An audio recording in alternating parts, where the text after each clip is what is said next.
Now, in this situation, I would be so pissed. The summer of 2024 was supposed to be a landmark for international soccer and in soccer in general, especially in the United States. Now, instead, Copa America has basically become a laughingstock, chaos, and huge mismanagement from CONMEBOL, basically, from what all the reports are saying.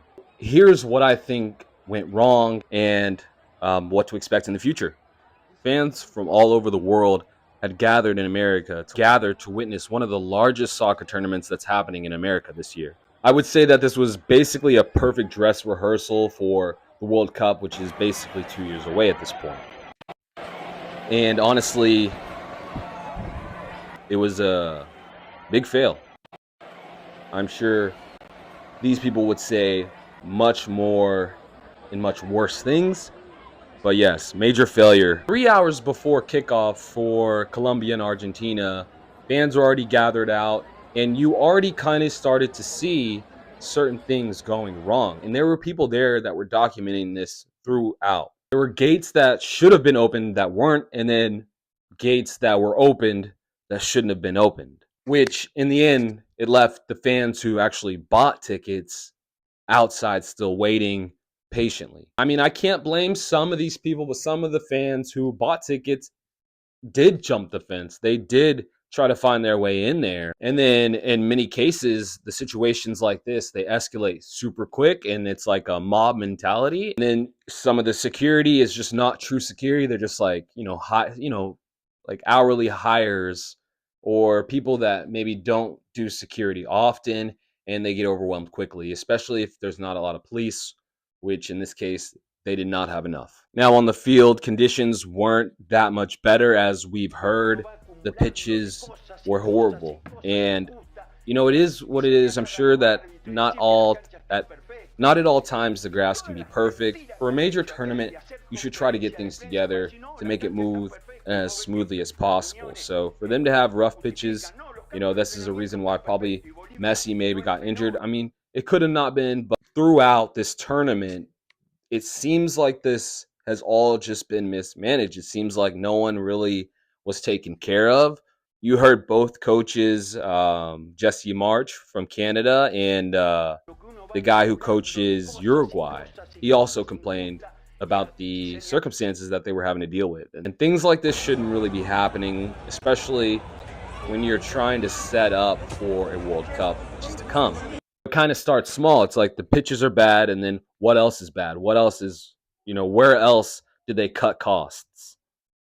Also, throughout this tournament, half the time the stadiums weren't full to capacity just due to high ticket prices. And then the people that did get into the games were met with chaos and in danger in some cases. You saw this with the brawl that happened with Uruguay, where the players are having to flood in there to save their families, basically, which is absolutely insane. And you can't blame them for hopping out there and trying to defend themselves. In this situation with the final, I mean, can you imagine being outside and you've paid? Can you imagine making hotel reservations, flights? Maybe you're thinking, oh, we could stay for 3 days, then go see the final. And then you don't get to see the final, which the prices I think I saw were from like 1,300 to 10K. Of course, the 10K may be a box or one of these hospitalities or closer to the field. Not too sure, but I don't know what I would do. I really don't know what I would do and how I'd act. I don't know if I would try to get in there or not, but it's like if you have got kids, you're not climbing fences to get in this game. You know what I mean? If you're with your older siblings or you're with your elderly mom or grandparents, you're not hopping fences to get into this game. It's very unfortunate for those people who missed out. I think I saw something where estimated around 7,000 people got into the game without tickets. So, I mean, I feel like it was much more than that. Of course, I'm not there, but just, how these things play out. They say it was an estimated amount. It's really not the actual amount. It's probably way more. They just, you know, try to give you something that's like, it's not too bad, but it's pretty bad. But I feel like it was way worse. I don't know if these people are getting refunds or anything like that. I guess we'll find out further. But I mean, this is this is coming to America, right? This is the World Cup's coming in 2 years, and if they're already cutting corners to a degree, I'm trying to go to the World Cup. If I'm not able to get in, man, I don't think this would happen, at like somewhere like Arlington Stadium or any of these other stadiums where they're trying to have these games at. Most likely, I'm sure that the US will prepare, but it would suck to see some people who travel long distances and made a lot of preparations miss out on such a really cool experience and a great opportunity. Now, it seems like the authorities kind of acknowledge that they didn't prepare, but I mean, I think that more needs to be done. And as you can see, I really liked what Taylor Twellman had to say. And leading up to the game, who is in charge there? Best you can tell, who runs the event with that led to such a garbage way for people to get into the stadium?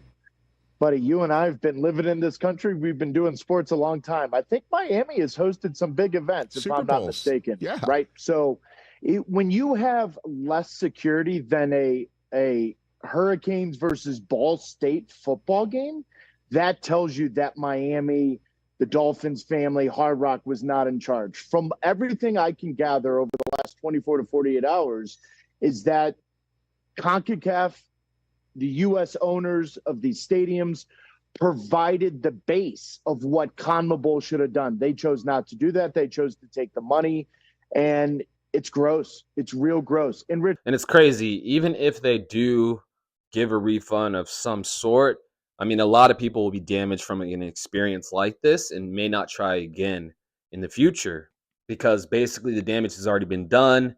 And, the tournament really is going to be remembered for mismanagement and all this all this BS. Looking ahead, I don't think we're gonna have these big of issues because FIFA, the US, they're gonna hopefully do more and show a lot more restriction. And and I'm not one for lockdowns and stuff like that, but in certain events, yeah, like if you didn't pay, you shouldn't be able to get in, and if you paid, you should get in because obviously this is going to be a valuable experience. And people and organizers who maybe have the opportunity to do this later on, this is definitely a good learning lesson and they shouldn't let it happen again. Copa America, it did have moments of brilliance and moments that we won't forget. I know James, he killed it this tournament. So that's good to see him still balling out. It's good to see Messi, the GOAT of it all, continue to get trophies. Sure, he's not the player he used to be, but we ain't got to talk about that. We know the guy's old, and mad respect. Hopefully, he keeps playing at the level he's playing at. Most likely, though, they were overshadowed by all this chaos. So let's hope that the lesson has been learned and it'll pave, the brighter future for when we have the World Cup in America and it goes to plan. But this is football focus. We talk about sports, analysis, you name it, we might try to explain it.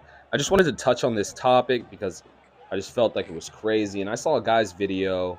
I'll put a little snippet. And yeah, it just showed that experience. And I'd be so pissed. And he actually handled it real calm and collective. And yeah, if you like this type of content, leave a like, subscribe, and I will catch you guys in the next video. Manchester United, they lost their first game, of course. Of course, it's preseason. But it looks like it's going to be a long one just by watching that it's still the same. But yeah, later.